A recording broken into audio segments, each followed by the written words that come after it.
Hey gang, this is Jay from Homemade Heroes. Today I am riffing on a theme and bringing you another Lego D&D Minifigures video. As you can tell, I am slightly obsessed with the D&D minifigures, and as I'm not one of the lucky few who received the early release of the D&D minifigures directly from Lego, I thought, why don't I just make my own? So that's what I've done, and that is what this video is all about. I've tried to replicate as close as I possibly can with just Lego bits that I've got here at home and create a minifigure to, if not match, be somewhat similar to the ones that have been produced by Lego. I'm definitely getting the official ones when they come out in September, but this will tide me over, and it's been a fun little experiment to see if I can get something that looks at least passingly like what Lego has produced. So sit back, enjoy, let me know if you like this video, and drop any comments below. First up, the Dwarven barbarian. As you can see on the right, I have gone with a male dwarf, and I've given him a large black beard, which is from a really old set, which is from when they were making dwarves as part of the castle sets. So that's a pretty cool piece to have. I've got the short but movable legs there, the torch, slightly different colored flame, and also the axe. Next up is our Elven bard. As you can see here, I've switched genders again, so I have a female bard. We've got that older style lute, which is the original lute. I've got a golden saber, much as in the official version, and I used a hairpiece there. It's a light purple hairpiece from the Elves series, and it's a pretty cool little piece. And I don't remember where the torso is from, but the legs that I've used are from a Pirates of the Caribbean set. It's a little hard to see in this picture, but she has a cape on which has an opalescent or kind of pearlescent shimmer on the inside. It's pink on the back side, and that's a really cool cape. It is a bit long though, and I'm not sure where that's from. While this turned out pretty well, I do think it's a little bit dull compared to the official one, with the pink gloves and pink scarf and that nice blue vest that the male Elven bard is wearing. Next we have the Dragonborn paladin. This was an interesting one. The official version has a new armor piece, and I don't have anything like that in my collection. So I used a piece of armor from a Chima set. The minifigure itself is pretty much completely a Lego Collector's Minifigure series minifigure, and I just replaced the head. Instead of having a yellow faced head, I put a red blank head in there as the Dragonborn's mouth. So it looks pretty good. I do really like that circular shield with the dragon face on it, and the mace there is a brick built mace that I put together. Definitely not as nice as the new mold for the official Dragonborn's mace, but hey, I think it looks okay. And here we have the Halfling druid.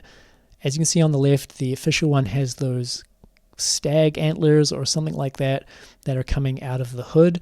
Mine doesn't have that because that is a new mold, and it's a little difficult to tell, but I do have a blue birdie down there next to my version of the Halfling druid. I was going to put it on the hand, but I couldn't resist putting the yellow ducky on the hand instead. It's super cute, and I really like the face that I used here. It's a cute look for the Halfling druid. All right, the Githyanki sorcerer, or is that warlock? A little bit contentious. In my previous video on the Lego D&D minifigures, I said that this was the warlock.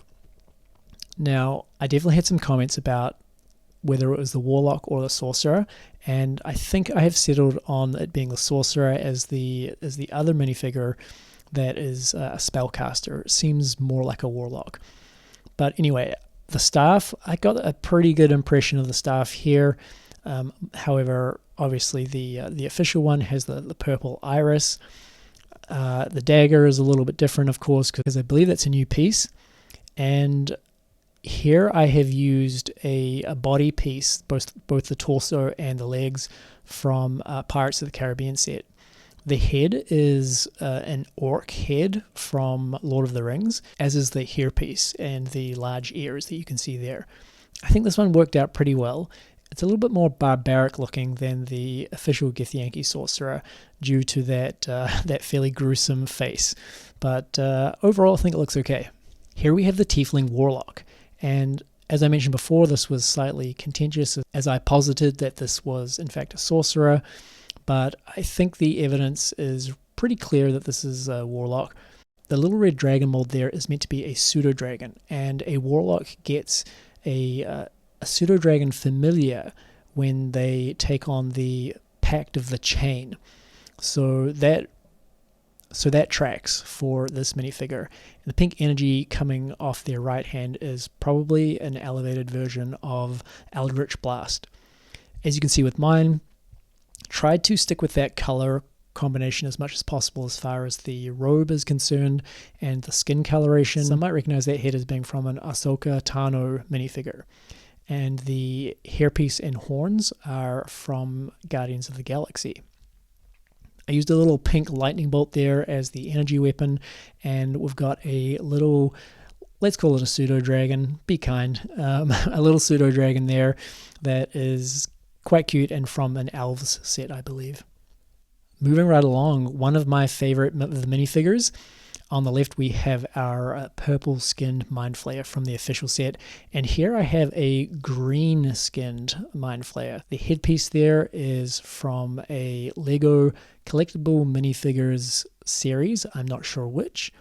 The torso is from Ninjago, and my attempt at an Intellect Devourer is a piece from an old Teenage Mutant Ninja Turtle series. My version of an Intellect Devourer there is from an old Teenage Mutant Ninja Turtle set. I think this came out pretty well. It's definitely not as good as the official one, but I like the look of it. Okay, the Aarakocra Ranger. Now I mentioned that a Chima minifigure could be used for this in my first video. And so you can see that this has worked out pretty well. The torso piece there is from one of the Marvel sets, and pretty much the rest of the minifigure is one of the Chima birds. You can see that the headpiece is actually a mask over the top of a regular shaped Lego head, compared to the really nice mold that we have in the official version. So that's definitely better in the official version, and I really like that new bow mold too. I think it holds together pretty well. Next we have Strahd von Zarovich. Really nice minifigure on the left. The black rat is really cool, and I like the detailing on the armor. I kind of went a slightly different route here just based on what I had. The hair and the face are quite similar. I used a little red cape, and the clothing that Strahd is wearing in my version is more like a dinner suit. The print shows a jacket over the top of a waistcoat. And of course my rat is not black because I believe that's completely new for this series. And I have a really cool sword mold here which has these translucent red pieces, which I think fits really well with the whole vibe of Strahd. And here is Szass Tam. On the left you see the official version with that beautiful translucent red skull. Some great printing there on the chest, and I tried to replicate this as much as possible. I used a Emperor Palpatine headpiece, and I don't recall where the body is from, but it's quite a distinctive body. I think this worked out pretty well, despite being a little bit chunkier around the chest. And finally, folks, we have Tasha the Witch. I was pretty happy with this.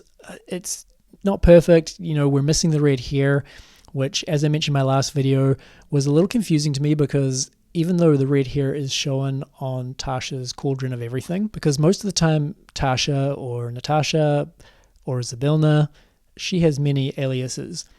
She has either black hair as Tasha or white hair as Zybilna. So interesting that they went with the red hair, but it kind of makes sense because that is what's on the cover of the book, Tasha's Cauldron of Everything.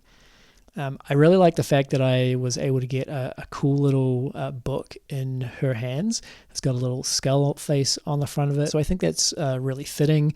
I didn't manage to find a little pot that was not a pumpkin, so you see my little pumpkin pot there. And I think the face turned out pretty well. On the official version here, she's scowling, but the other side of the face is her laughing. I think to I think as a nod towards the spell Tasha's Hideous Laughter. And the hat and the body pieces here are from a Gandalf minifigure. Again, Lord of the Rings. And that's it, folks. I didn't manage to put anything together for the Lady of Pain. That headpiece is just really, really unique, and I couldn't find anything that would replicate it. Also, the body, I didn't have anything near that color, so I just decided we'll just let that one slide. Thanks, folks, for watching my second Lego D&D minifigures video. I hope you enjoyed. Please let me know if you did, and pop any questions or thoughts down in the comments below.